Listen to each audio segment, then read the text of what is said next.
Well, good evening, everyone, and welcome to the New York Historical. I'm Louise Mirrer, the New York Historical's president and CEO, and I am really thrilled to see all of you here this evening in our beautiful Robert H. Smith Auditorium. For those of you who are joining us via live stream tonight, a very warm welcome to you as well. Tonight's program, Keeping the Faith, God, Democracy, and the Trial That Riveted a Nation, is part of our Leah and Michael Weisberg series on American history. Leah and Michael have joined us this evening, and I want to send them my heartfelt thanks. And really, on behalf of all of us, Michael is a longstanding trustee, and Leah has been a great friend to our institution. I know you all join me in thanking Leah and Michael for their support. Thank you. We are also joined this evening by Trustee Michael Solander and via live stream by Trustee Susan Waterfall. And of course, I want to acknowledge all the many members of our Chairs Council who've joined us this evening. And I want to thank you for your support of this splendid institution. Tonight's program will last an hour and will include a question and answer session. You should have received a note card and pencil on your way into the auditorium this evening. If not, my colleagues are circulating throughout the auditorium with note cards and pencils, and your questions on those note cards will be collected later on in the program. If you're joining us this evening via live stream, please feel free to use the Q&A function on your Zoom screen and submit your questions. Following the program, there will be a book signing with Brenda Wineapple in our Smith Gallery, which is located just outside the main auditorium doors. We invite you to visit our NY History store on the 77th Street side of the building, where copies of both of our speakers' books will be available for purchase. Now then, to our speakers. It is a great pleasure to welcome Brenda Wineapple back to our stage this evening. Ms. Wineapple is an award-winning author and the recipient of numerous fellowships, including the Guggenheim Fellowship and multiple National Endowment Fellowships. She's also a fellow at the Cullman Center for Scholars and Writers.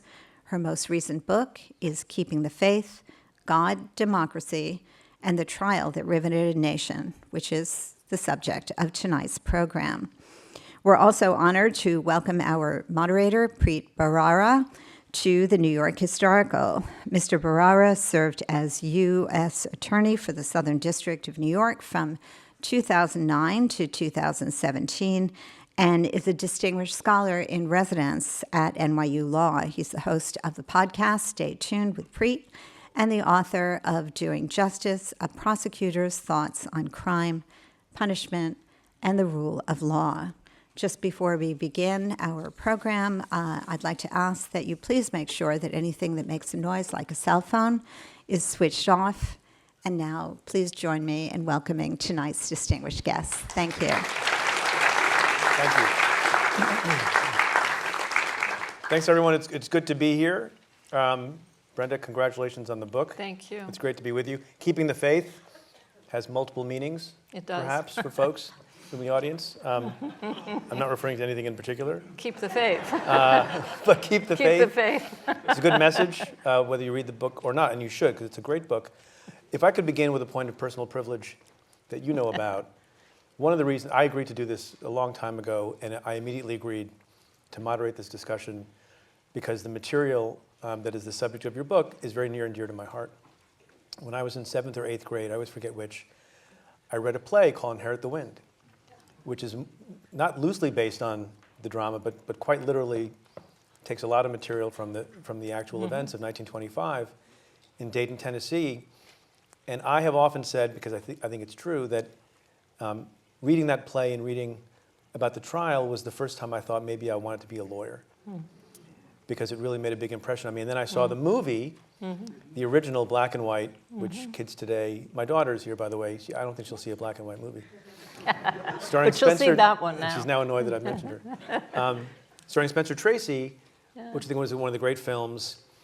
And so I wondered, in preparing for today, whether or not you also were moved by the film. And I discovered, much to my shock, that you did not see the film until after you completed the book. That's right. Can you explain yourself?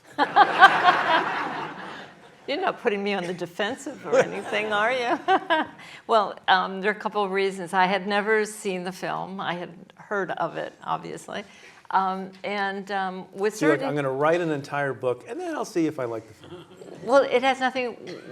Well, this is the reason, Yeah. in this, just in a sense, for the reason you said, because the movie has such a presence for so many people, like yourself, who, and you're not the first one I've heard that became a lawyer because of that movie, or because of Spencer Tracy, actually, or ran for president because of Frederick March, I guess would be the other way to look at it. 3 times. Yeah, but in any event, because it's such a cultural watershed for so many people, I did not want that movie in my head, because I was afraid that it would be so influential, because visual things are influential, and because if any of you, and I'm sure a lot of you saw it, I did eventually see it, not to worry, but if any of you saw it, the performances are so striking, and because, as you suggest, a lot of the interplay between William Jennings Bryan and Clarence Darrow is actually taken from the transcript of the trial, which is available. Better writing than the playwrights themselves. And yeah, that part, absolutely. Yeah. But when I did see it, because a number of people whom I trust completely said, you can't write this book, you can't publish this book. I did write it. You can't publish this book without mentioning Inherent the Wind. So it's in the epilogue, and I do mention it. I even mention Spencer Tracy and Frederick March, and I talk about their performances, all in a sentence, pretty much. But the fact of the matter is, because it was so important, and I was glad that I saw it, because if you haven't seen it recently, if anyone hasn't seen it recently, it's enormously dated. Not so much what they took about the trial, but because of the way they made a love story, and a love story didn't exist. Right. And also the role of the women in Dayton, Tennessee, become these harridans right out of witchcraft trials that are, surrounding Clarence Darrow, and of course that didn't happen that way. The people in Dayton, Tennessee were actually very accommodating and hospitable to everybody who came to town. There are quite a number. There are lines that I didn't fully appreciate or had forgotten in the film and in the play that are taken wholesale and verbatim from the trial. Like you mentioned, one of my favorites is during the cross-examination of Clarence Darrow, of William Jennings Bryan by Clarence Darrow, which we'll get to in some detail in a little bit, where I thought it was made up by the playwrights, where William Jennings Bryan says, "I don't think about things I don't think about." I know. And Darrow says, "Do you ever think about things you do think about?" That's great drama. It's wonderful drama. So let's take a step back for folks who may not be initiated and proceed in more lawyer-like fashion. Explain for folks, and I'll get into the characters and some of the themes of the book. What is the trial about? Why is there a crime being committed and being tested in Dayton, Tennessee? In 1925, just about 100 years ago. How things change and they don't change. About 100 years ago, the Tennessee legislature passed a law that was commonly known as the Butler Act. And simply put, what the Butler Act said is that in public schools that are supported by the state, you are not allowed to teach evolution, a theory of evolution which conflicts with the theory of creation in the Bible. In other words, that people are descended from what are called lower animals. That law kind of sent shockwaves, particularly through through certain aspects of the country. And someone at the fairly newly founded ACLU saw that that law had been passed and went to the head of it, Roger Baldwin, and said, "This would be a great test case for us." Because of the constitutional issues that are involved. And he said, absolutely. So what the ACLU did was they put a little advertisement in a couple of Tennessee papers saying that if anyone... Criminal defendant needed. Yeah, exactly. In the want ads. Right. In the want ads. And I usually skip over those. Yeah, well, now you won't. Oh, you have the whole new career. So they said if anyone is willing to step up and say that they broke the law, then the ACLU will, pay for you defense, will defend you. And in Dayton, Tennessee, long story short, there was a young man, biology teacher, and I used to like to say he was also the football coach, who let the boys smoke. And he was a biology teacher, and he basically said you can't teach evolution without. I mean, you can't teach science, you can't teach biology without teaching evolution. And so he said I would do it, and that became the test case, and that became the trial. Now the ACLU is involved. This little town in Tennessee is involved, and the fundamentalist organization that was very powerful at the time got the 3-time presidential nominee on the Democratic ticket, William Jennings Bryan, involved to argue for the prosecution. Let that go for a second.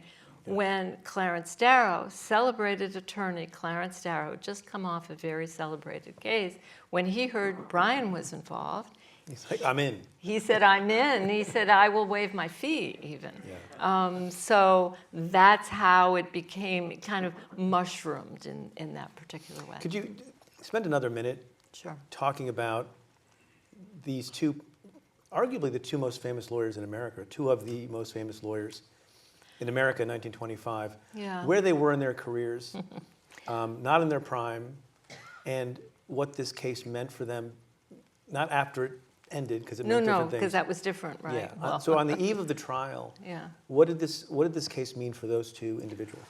Well, what's interesting, I'll start with William Jennings Bryan, go in alphabetical order. And he had run for president 3 times.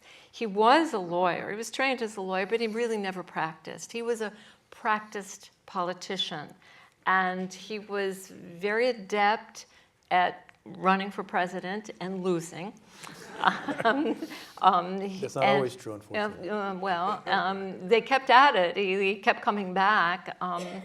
And he was a huge leader, very powerful man in the Democratic Party, even if he was not in his prime, which he wasn't in 1925. But he still had a lot of power. He had moved from the Midwest, where he had been, to Florida. And he was actually, at this time, from my point of view, thinking of, if not running for the Senate in Florida, maybe even the president again, who knows? That didn't happen. So he was very interested in this trial because at this time, he not only was interested in power, but he had been for many years a progressive.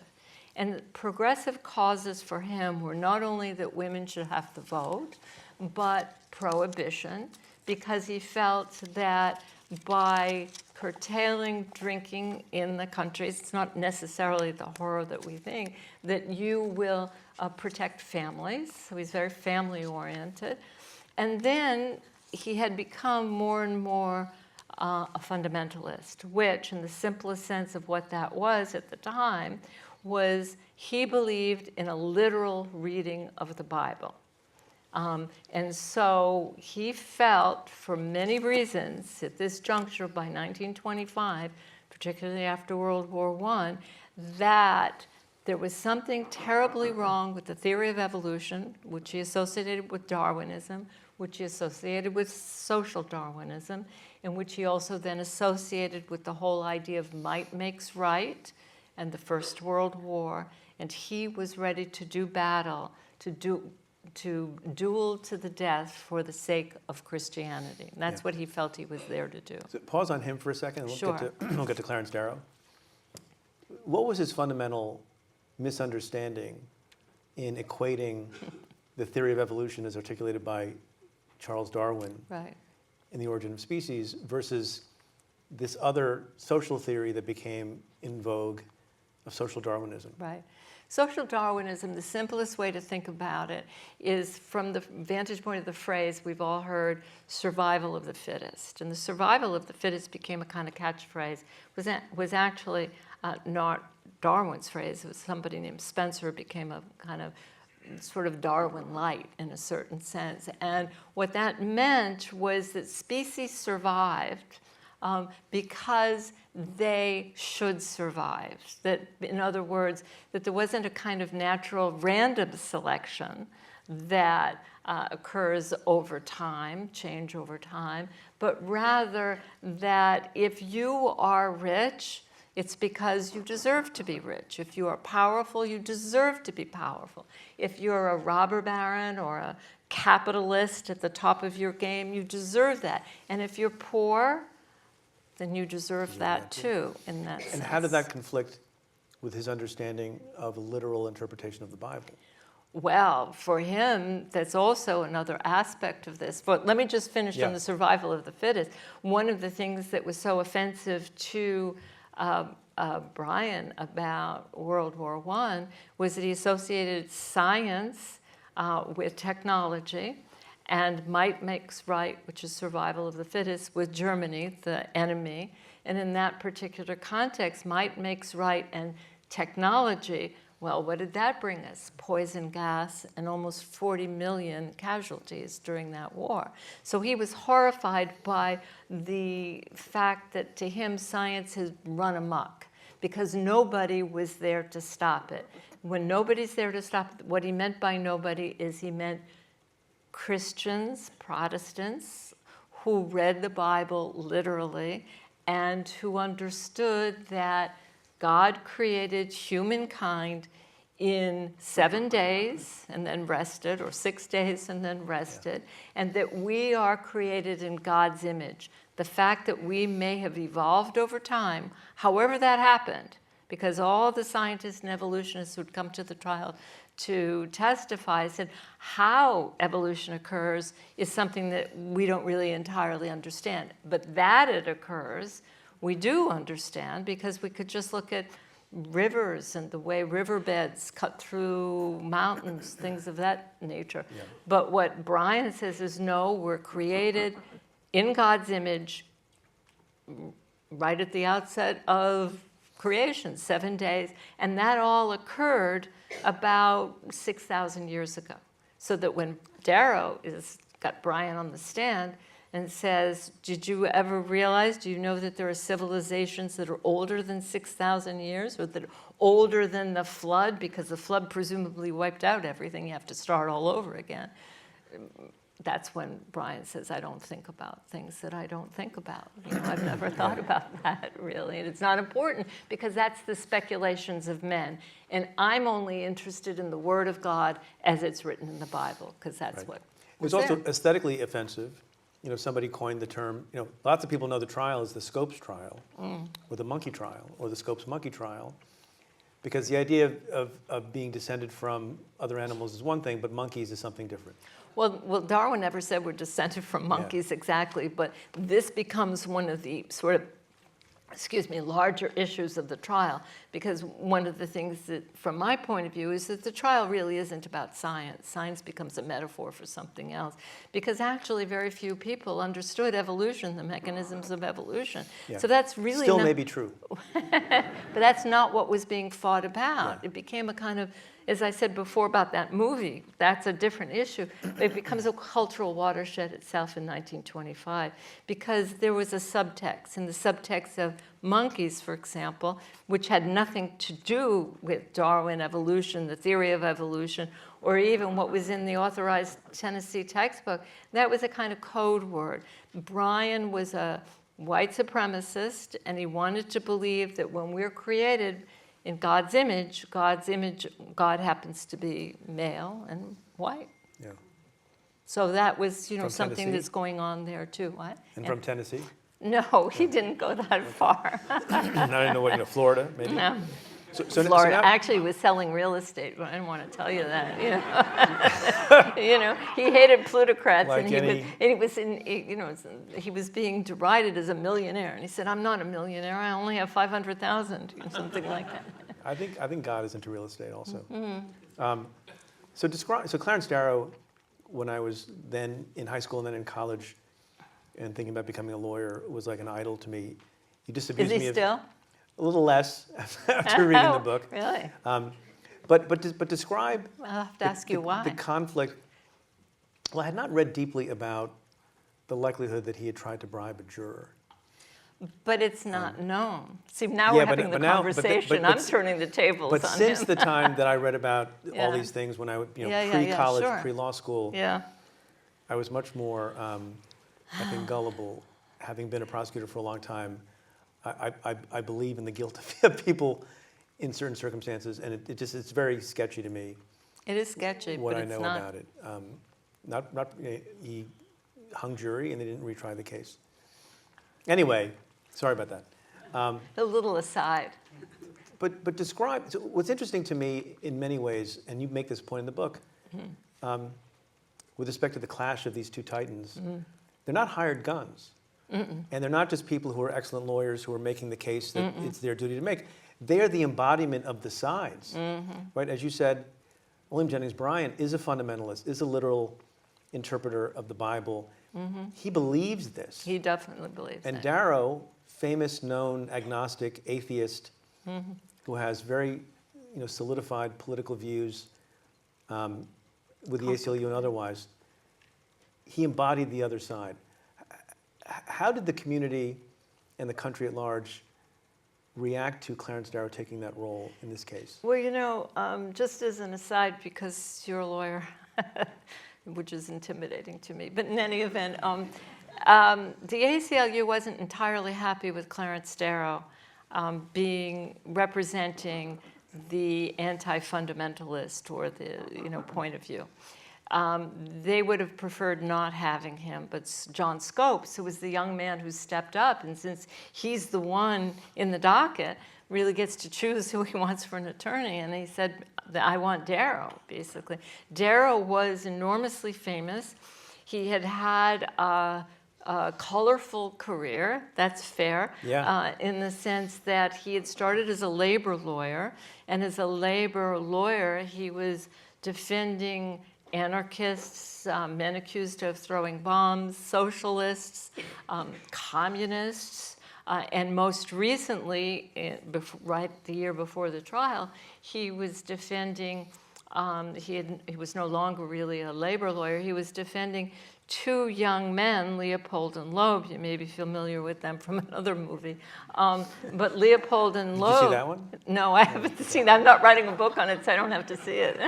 Then Leopold and Loeb, who, just for the hell of it, killed a third teenager, boy, basically, for no reason, just because they thought they could get away with it, because they thought they were Nietzschean supermen, and as supermen, of course, might makes right. There's no morals. That's exactly what Bryan was horrified by. Darrow took on their case not because he thought they were innocent. They weren't innocent. There's no way in which they were innocent. But Darrow wanted to save them from the electric chair. He hated capital punishment, so he wanted to make sure that they got life sentences as opposed to capital punishment. But this was a cause célèbre, and basically, and this is the 1920s, don't forget, these two young men who committed this awful crime were said to be, products of the Jazz Age. So when Darrow takes on the case, the fact that he's taking on the case, and this is why the ACLU was a little nervous around him, he was known as a radical lawyer. Not so much because it was alleged that he may have bribed a juror, which happened about 10, 15 years earlier, but because he was known to espouse radical causes. And in that sense, he was extremely articulate. He was just like Spencer Tracy, actually, now that I think about it. Or vice versa. But he was very articulate. He was he wasn't a lawyer who was going to parse sentences or what someone once called semicolon boys, that they were just looking at the way, the law is written. He was speaking directly to jurors over and over again and talking about their and our shared humanity. And as a result, he was able to make inroads into trials like Leopold and Loeb that nobody ever thought were possible. Yeah, I believe he never lost a client to the death penalty. Right, Another personal disclosure, when I was a sophomore in high school, my sport was public speaking because actual sports did not come easily to me. And there was a category of speech called declamation, in which you delivered the speech written by someone else, delivered by someone else, and I gave the speech that was a portion of Clarence Darrow's summation in The People versus Henry Sweet, Oh my where he God, it's argues for the wonderful. life of the boy, Wonderful. and then you ruined it with the jury tampering.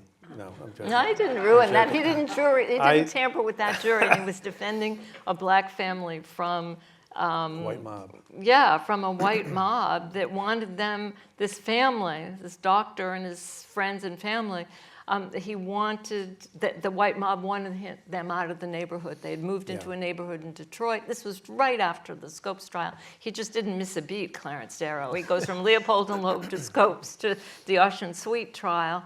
And he appeals to the jury. It's so powerful what he says. Oh my, it's. I mean, Do you want to declaim? No, this is your show. You point out in the book that this trial of the century, unlike other so-called trials of the century, did not involve a homicide, did not involve a kidnapping, Right. did not involve treason, did not involve the kinds of things that cause the trial to get that label. And I wonder if the answer lies in what the trial really was. And you've already alluded to it. I mean, obviously, technically, it's the People versus Scopes. Right. Is it really a trial between religion and science? It sounds like you don't think that's the main conflict. Is it a trial between church and state, or is it something else that you mentioned, fundamentalism versus modernism, or is it some other clash that captured everyone's attention so much? You know, it's the reason I say cultural watershed. It's almost as if it's, you know, to use another kind of language. It's overdetermined. There's so many things that are going on here. Yes, of course, it's religion and science. It's faith and reason. There's no doubt about that. You know, we would be naive to say that wasn't on the table. But the way that's manifest, it's manifest in so many different ways. So that it's about fundamentalism, but it's about modernism. I said Leopold and Loeb or considered, you know, products of the Jazz Age. This was a time when suddenly literature and film and radio, there are all kinds of things happening in the culture that are very disorienting to people, particularly after World War I. It's the time of the lost generations. It's time of art. If you go to an art museum, you see art, you don't understand it. So people are feeling very threatened by this. Women have the vote now. There's the sense in which, how did that happen? Right. The And whole you can't country, get a drink. the whole country's changing. You have prohibition, but not only, but you can get a drink. If you have enough money, you can get a drink. Yeah. And what prohibition does is create a whole criminal underworld, you know, a series of syndicates and racketeers and guns on the street. So that, you know, that, according to Darrow, which I believe, he said, you know, World War I unleashed a huge amount of violence in the culture, too. It's probably always there in a different way, but certainly at this particular time. So you have that kind of progressivism on the one hand versus a kind of fundamentalism, modernism versus fundamentalism. You also have city versus country, and by country I mean rural places, right? So that's something that's being played out. And you are in the South, and often the lawyers who come in from Chicago, New York, you know, coming in from East Coast or major cities are called foreigners, and right. You know, what the judge and the prosecution team says, well, you're welcome, you foreigners, you know, to our place. You know, we want you to be comfortable, Colonel Darrow. Yeah. You know, so there's this whole kind of language that's going on. It's almost the language of the lost cause, which is actually folded into the way the appeal is argued when it goes to the Tennessee Supreme Court. So you have all of these kinds of issues at play. So as I said, you have a great deal that is happening in this trial. And then it's very important to remember, it's hard to really imagine this, but in the same summer as the trial took place in Washington, D.C., the trial's in July, and in August, about 50,000 people, now it may have been 40, Klansmen and women, because there were women, march in Washington. huge march. I mean, I have a picture of it because I couldn't resist it. It's just unbelievable to see all these, pointy-headed, hooded, masked people walking down the streets in Washington. The Ku Klux Klan was very, very important at this time, and they are representing the values of Protestantism, whiteness, church, state-controlled church. So all of that is happening as well. And that's why Darrow, when he makes the arguments that he makes at the trial, is basically saying what's really at stake, all of these things, if you want to just bring it together, he thinks intolerance is at stake. That's tolerance versus intolerance. So as a lawyer, Yes. and as a younger person reading the play and watching the movie, And declaiming. maybe I'll declaim. I must have believed that it was it was a feature of dramatic license when in that fictional drama, the defense lawyer calls as a key witness a member of the prosecution team. Yeah. So since then, I've gone to law school, practiced law a bit, tried cases as a prosecutor. I have never seen the defense successfully call to the stand the prosecutor. Indeed. And of course, that is exactly what happened Right. in real life. No, I really did. Can you Yeah. explain how the heck that happened? Yeah, well, actually, I wanted to turn to you. I'll explain in a second. It doesn't even seem legal to be able to call the prosecution. It's ridiculous. I'm sure. Well, that's what I don't it know, was on the thought Upper of West at the Side, are there some time, right? lawyers in the audience? Right? No, but But there's a psychology at play. Well, two things: psychology, and there's a psychology, but there's a kind of sleight of hand, which is Darrow and Hayes. Arthur Garfield Hayes, who, by the way, is named for 3 presidents, but just as an aside, I had to put that in.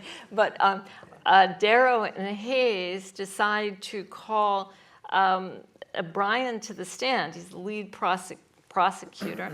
And they do it, the sleight of hand is that they can do it because Brian has said he's an expert on the Bible. Yeah. So they said, oh, well, you're an expert on the handy. Bible. Well, then come and you can testify about the Bible.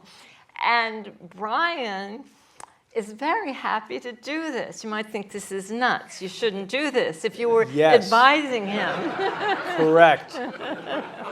But no, I mean, this is a man who's run for... There's about 80 problems with it. Well, 81 at least, I mean, it's really... But he's a man, don't forget, he's a politician. He's run for office many times. And lost. Yeah, but he doesn't... Those times. But he keeps coming back. If at first you don't succeed... Fail again. Well... Yeah. I'll be nicer to Brian. You can be... Well... Yeah, he should have been nicer to himself, is what it was. But he So it was his couldn't pride? resist. It was his pride? He wanted to declaim. Yeah.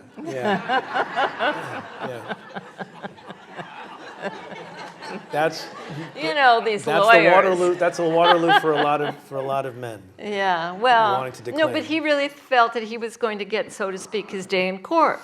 So how did that go? No, well, you already gave a little bit of the way away. It didn't go very well. First of all, But it's an extraordinary cross-examination. It's extraordinary, but also set the scene because there were so many people in the courthouse that had come to the trial. Plus, there's all kinds of camera equipment. It's on the second floor of the courthouse that's taking place.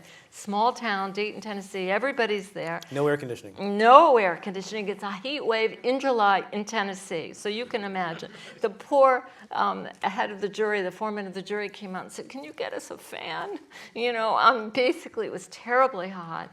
And the Judge Ralston, had heard that there's plaster falling from the second to the first floor. It looked like that the whole floor of the place was going to cave in. So he said, we can all go outside. So everybody, the camera people and the news people and the spectators and the lawyers, they all march outside. And that's where I don't know what you call it, the courtroom drama between Darrow and Brian, the showdown takes place on a platform outside. Everybody's sweating. They roll up their sleeves, And then we have the drama that doesn't go well for Brian at all, Yeah. because Darrow has a whole set of questions. Do you really believe that Joshua made the sun stand still? Do you realize that if the sun had really stood still, the earth would have turned to molten whatever, lava, something Yeah. like And that? the sun was created on the third day, and Yeah. we had morning and night on days 1 and 2. Yeah, I mean, it went on like this. Where did Cain get his wife? I mean, the snake was, after the snake gave Eve the apple, it was condemned to walk on its belly, to move on its belly. How did it walk before that? On its hind legs? It was just, it went from it must have been awful to watch, really, because it was pitiful, really pitiful. Yeah. What about Confucianism? What about Buddhism? What about other religions? Brian said he's not interested in other religions. Christianity and the Bible is all that he needs. He doesn't need any more. They're very inferior, he said. I mean, it was just really Then there was the shocking. business of the 6 days. Yes, And, well, that's and what... Brian concedes in a way that didn't endear him to everyone. He did walked not into a mean trap. they were 6 days of each 24-hour duration. And so if you read the Bible literally, and there are 6 days, they have to be of 24-hour duration. And he said, well, the 6 days could be, basically said, a metaphor. We don't know how long a day was measured. And at that point, Darrow knew that he had him. And of course, the real prosecutors, the lawyers in Tennessee who were prosecuting the case, they had been horrified from the get-go because they didn't want Brian on the stand. And then he was digging himself deeper and deeper, and they kept jumping up and saying, it's enough, it's enough. And Brian, sweating, turning red, awful. And he wanted to keep going on, and finally, fortunately, it started to rain, and that was the end of it. There's a point towards the end of the cross-examination, I told you I was going to Right. cite to this, where there's a discussion about what the purpose of this humiliation of cross-examination is. And Brian says the purpose is to cast ridicule on everybody who believes in the Bible. And Darrow says, loudly, shouting, quote, he says the purpose is, we have the purpose of preventing bigots and ignoramuses from controlling the education of the United States, and you know it, end quote. So that's my segue to modern times. could that be a sign? Could that be the slogan on a sign at a protest in, for example, Florida? Yeah, it could be. I don't know how much good it would do because, no, seriously, because, I mean, we're 100 years later. We're still yes. fighting about who should Yes. control education. Yeah. Control education. And we haven't started to fight about it yet, but we will. Really what Brian wanted, it seems to me, is a theocracy. And when the problem with that line, when Darrow says, we're trying to prevent bigots and like you, it becomes an ad hominem. You as a lawyer would know that. It becomes an ad hominem Can't do that attack. either. Yeah. No. And it's horrible, really, in a sense, because there's this one man, and he actually believes what he believes, and it is bigotry. The problem is for Darrow, and maybe for me in this case, is that if Brian wants to believe that, fine, right? In that sense, Darrow wears it's the imposition of that view on everyone else. It's the imposition of that view that basically it was alleged that Brian wanted a constitutional amendment mandating not just the Christian religion, but his brand of Protestantism, because as Darrow was trying to say over and over again, my enemy, I'm not fighting against, my enemy isn't Christianity or religion per se, it's the imposition of one view, and to him a narrow view of Christianity on a whole population. So he brought, he brought, or the defense team brought, a whole host of scientific witnesses who would explain evolution if they were allowed to testify, and they weren't. But they were all very religious men. One of them taught Sunday school in Massachusetts. You can't get more religious than that. It's Massachusetts, after all.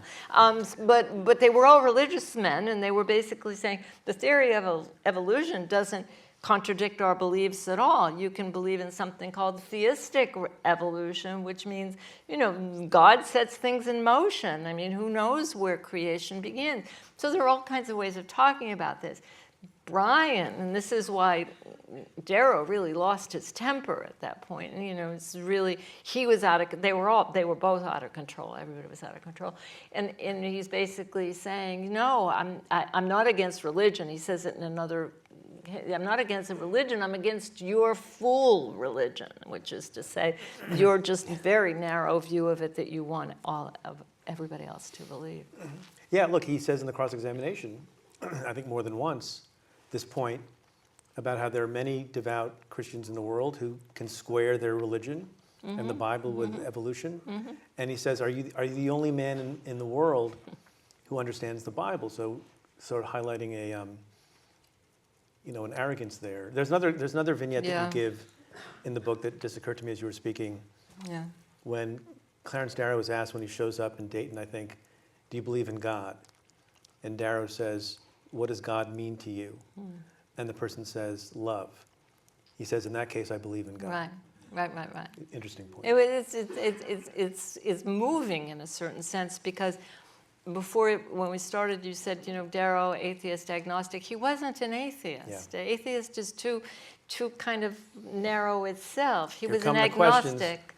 He was an agnostic, which means that he remembered his father saying, doubt is the first step to wisdom. In other words, he said he would be happy to learn there was a God, but he hadn't seen anything that suggested as much, so he was open-minded about it, and that's what he was arguing for, that kind of open-mindedness. But to go back to an earlier question that you asked, how did people see Darrow? Well, people saw Darrow as an atheist, coming to take away your religion, to take away your belief, to take away your church, to take away your schools, to groom atheists. And that's not what he was about at all. Yeah. But, popular culture being popular culture, that's how he was portrayed. And that's why, from a lawyer's point of view, that's him, that's why the ACLU really wasn't happy with having him front and center at the trial, because he was basically trying the case in the newspapers. Yeah. We know all about that, So I have great questions here from this audience, but before we get to these questions, one last question for you from me. Who won the case? And interpret the win in as broad a sense as you would like. Technically speaking, John Scopes was guilty. He knew he was guilty. There was a law. It was a Tennessee law. He broke the law. I broke the law. All right. And in that sense, the jury took minutes, basically, to decide. So the whole case, backed by the ACLU and Darrow and all that, wasn't there to say he was innocent per se, although the defense did try to do part of that. What they were there to do is to get this law before the higher courts. And so when they got the guilty verdict, they had a whole bill of exceptions, it's called, right? And that would go before the Tennessee Supreme Court. So they were on their way, they hoped, to the Supreme Court. So of course, Scopes is guilty. And then Darrow and some others go to the Tennessee Supreme Court. What the Tennessee Supreme Court then does, and also in a kind of sleight of hand, was basically say, well, the judge got it wrong because the judge fined, it was a minimal fine, fined John Scopes, who was guilty, $100. And in Tennessee, any fine over $50 has to be determined by the jury. So they threw the whole thing out. So technically, Bryan won, Scopes lost, Darrow lost, ACLU lost. But to the extent that Darrow was right, and that this became a cause célèbre, and that everybody knew about it, and I don't mean just in Tennessee or New York or California or Florida where Bryan had been living, but internationally, since everybody knew about it, and since Bryan had made himself, with Darrow's help, to look like such a horse's ass, that basically what happened was, in a sense, in the largest sense, the theory of evolution was allowed to be taught, that the law wasn't going to be enforced, but it didn't take till the 60s until it was repealed. Right, it took a long time. It took a long time. But it basically wasn't being used. However, it became something that other legislatures weren't going to touch. So there was a win and lose, complicated in that sense, but what isn't, you know. So here's a question from the audience relating to what we're talking about. Okay. How did Americans feel about the separation of church and state? Did they understand it as an American value?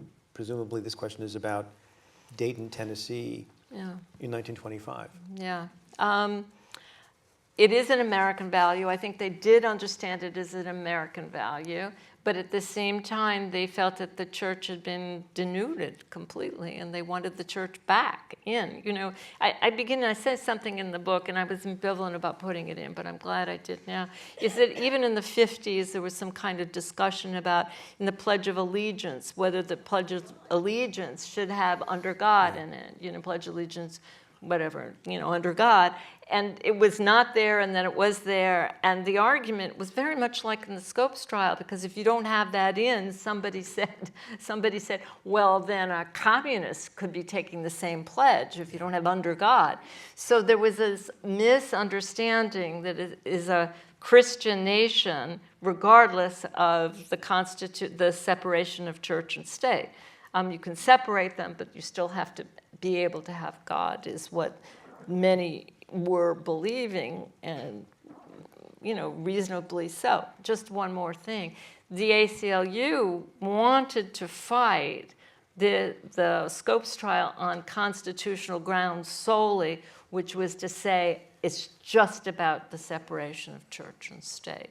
And Darrow, Hayes, and a man named Dudley Malone was also on the defense of Scopes. They thought it was a much larger issue. I was going to raise the issue in this next question myself. Given what we're talking about from 1925, there was that recent ruling in Louisiana relating to the requirement of displaying the Ten Commandments in classrooms. Yeah. 100 years later, we're still talking about that kind of a law. Yeah. Is there anything from your research and what was pitted against what else in your book that gives you some way to think about the Louisiana issue?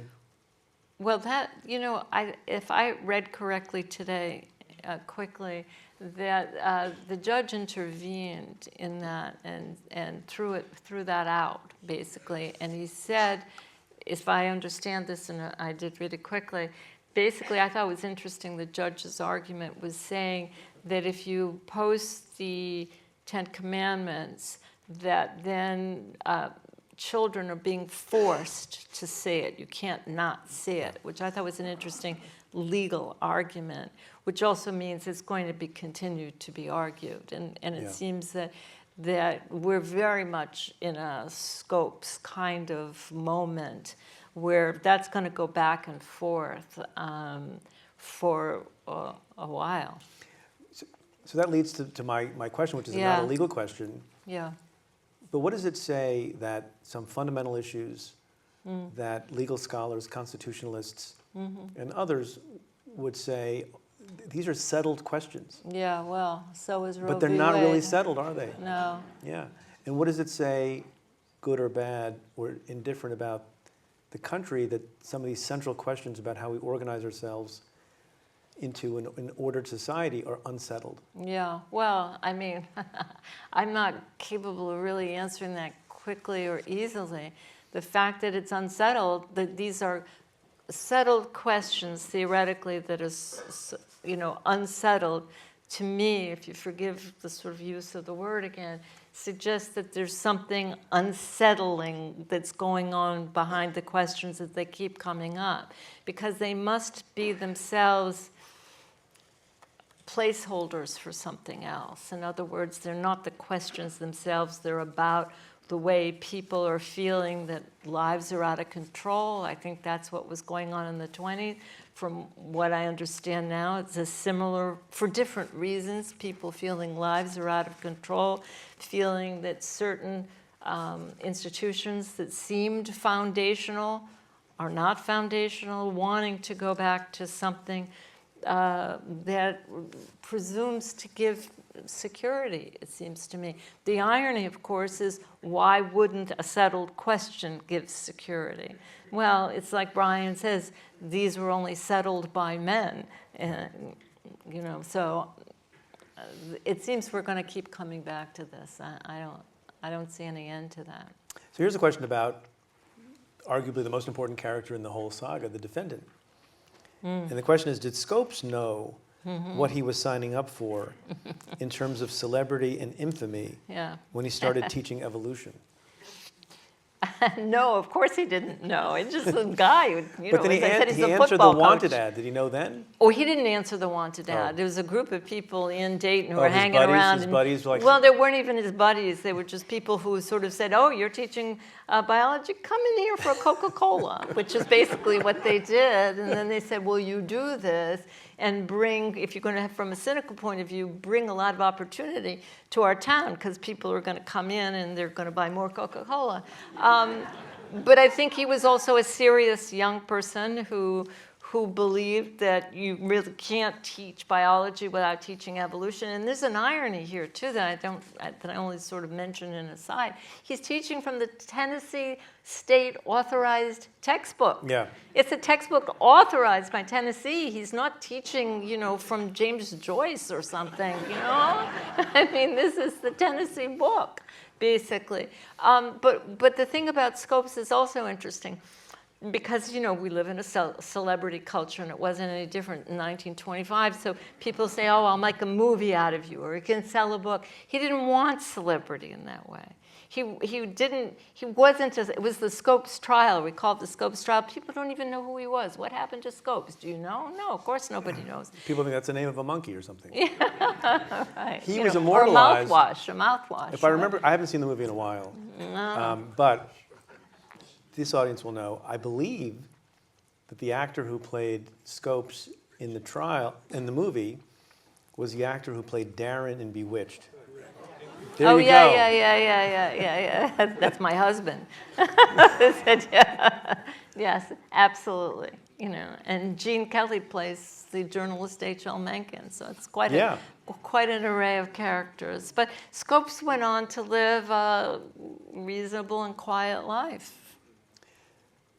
We talked about the two personalities. Are you, this question is also from the audience. Yeah. Oh, we have fresh questions too.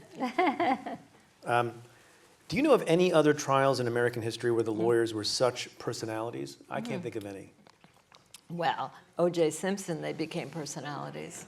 Yeah, but right? They're not Clarence Darrow and Williams Jennings. No, but just, nobody asked about the stature. They asked about personalities in that sense, right? I mean, I guess that's true. You're right. I mean, it seems to me that, you know, in Sacco and Vanzetti, you know, the other big trials of you don't think of the lawyers so much. You think of the judges, really, in a sense. So no, I think not until recent times. Recently, I was asked to speak to a class, a law class of all things, and I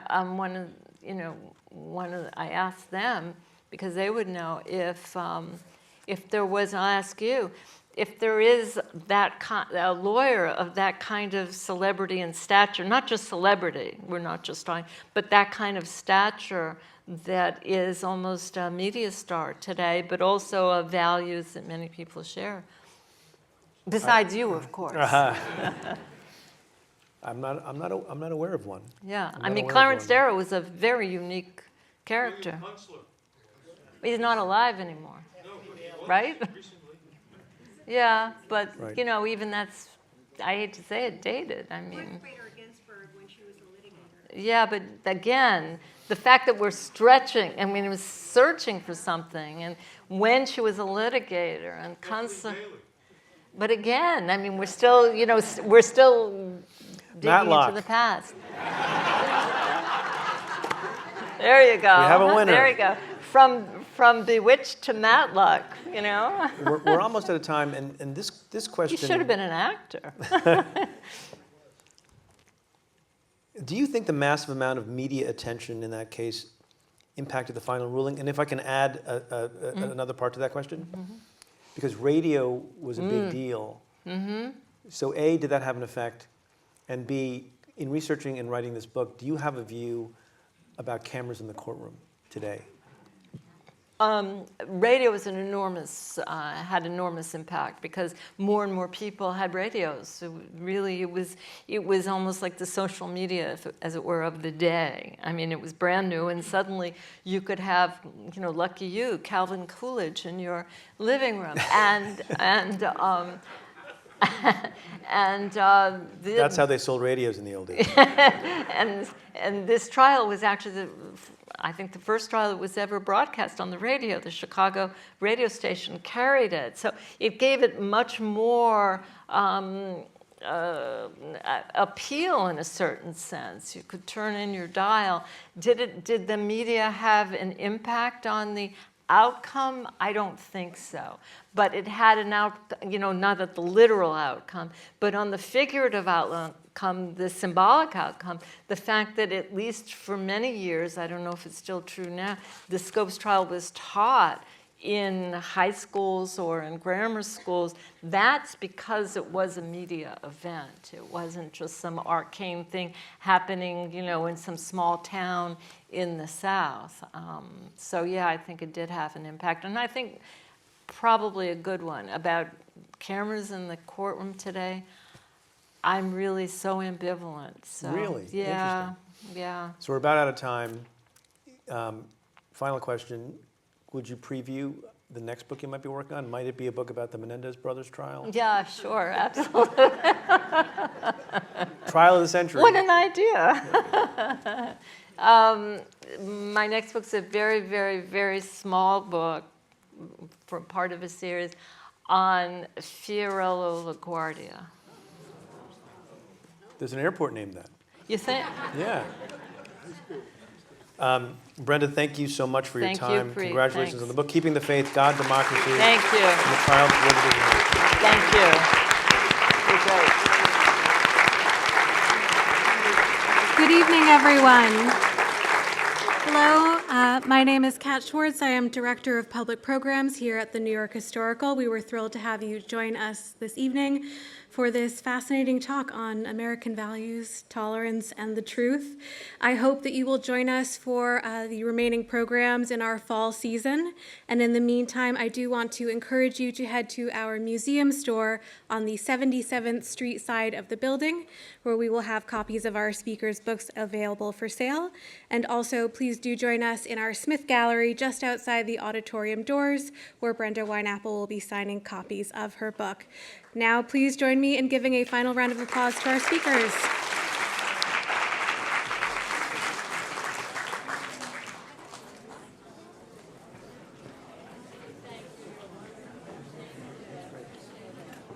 Completely intimidated by you.